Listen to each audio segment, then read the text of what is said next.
بسم الله الرحمن الرحيم. إذا عدكم ذو ومهسنتهين بشي هراء باللوجيدي برسالة حسن على القيري مقالة قال كعيو فوق الواقع إنه تغيره في ذنا يد اسمها جرانك عبد الله عيسى مقالة قال كعيو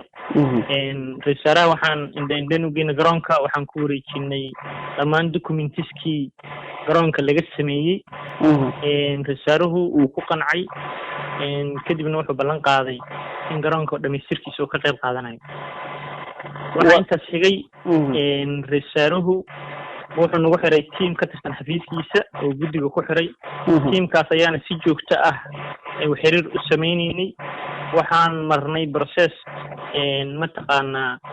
waqti qaatay kaasoo nala soo weydiistay qoraallo fara badan oo ku saabsan garoonka qoraaladaas guddigu uu isku howlay waana sidii loo baahnaa ayuu gudbiyey oo iyo ka fiican intaa kadib waxay noo sheegeen tiimkiina ku xiray in annaga hawsheena dhammaatay wixii xigana lacagtii lasoo diri doono lacagtii waqti bay qaadatay alxamdulilah raisaaruhu markuu yimid waxaa u tegay tiim dhalinyaro ah anuu ka mid ahaa waxaan ka codsanay raisar lacagtii in raisaaruhu lacagtii fududeeyo wuuna fududeeyey oo maantay galabtay ayayna soo gaartay lacagtii oo dhammaystiran lacagtii looga qayb qaadan lahaa dhismaha garoonka lacagta ra-iisul wasaaraha dabcan balqaadka idiin sameeyey oo akoonka ku shubay cadad ahaan imisay dhan tahay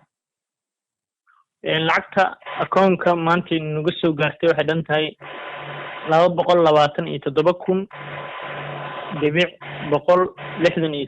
227,167 waan jirtay codsigii ra-iisul wasaaraha aad u gudbiseen gudoomiye dabcan oo idinka aqbalay kugu soo shubo akoonka lacagtii ama wixii idiin ballan qaaday marka tallaabada xigta ee iminka aad qaadaysaan maxay tahay tallaabada xigta waxay tahay waxaan mataqaanaa wadatashi la yeelan doonaa xiriir kubadda cagta Soomaaliyeed oo aan rabno inuu najaheeyo tilaabta xigta taasoo ah mataqaanaa ay sheeg dhismaha garoonka iyo qaabkii garoonka looga dhigi lahaa qaab standard ah maxaa yeelay anaga hadda waxaan sameynay qiimeyn iyo waxaan sameynay naqshad waxaan u gudbinay xiriir kubadda cagta Soomaaliyeed xiriir kubadda cagta wuxuu keenay garoonka injineero oo Kenyan ah waxaa la sameeyey indhayn kale waxaanan ka sugaynay oo hadda dabka saaran ama soo dhamaatay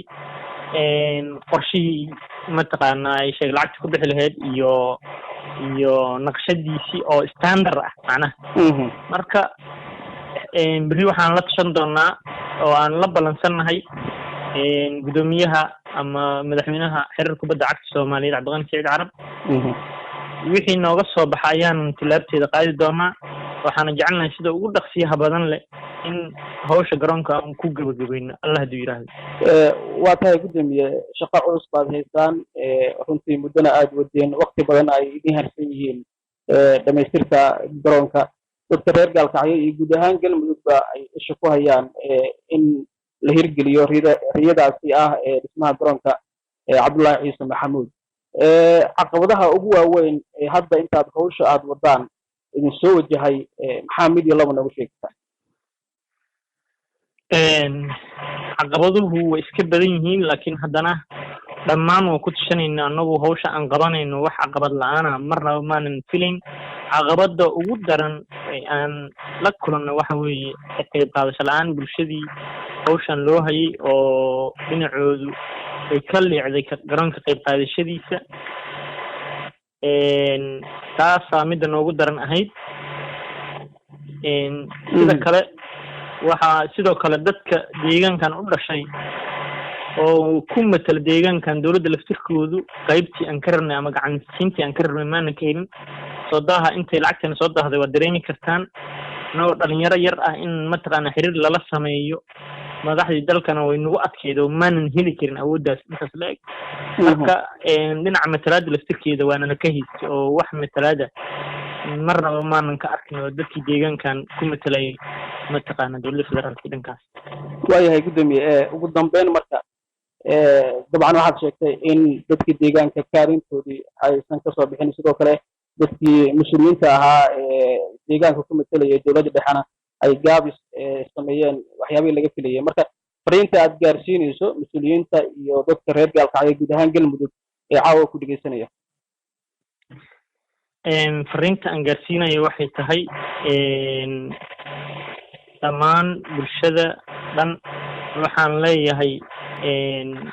maanta garoonka cabdullaahi ciise wuxuu helay aabbo iyo hooyuu helay ra-iisul wasaare xasan cali kheyre ballantii uu qaaday wuu fuliyey waxaa laga yaabaa mataqaanaa garoonku in sidan si ka qurxoon ama sidoo hadda iyo si kasii qurxoon aan u dhisano ama talooyinka inooga soo baxdo xiriir kubadda cagta soomaaliyeed marka dhammaanteen waxaan rabnaa inaan isku duubnano garoonkan aan ka dhigno garoon heer caalami ah bulshadana waxaan dhammaan ogeysiinaya inay niyadda mataqaana kheyr u sheegaan annaga guddi ahaan dad mataqaanaa ii sheeg lagu soo xulay ammaano dadkaasoo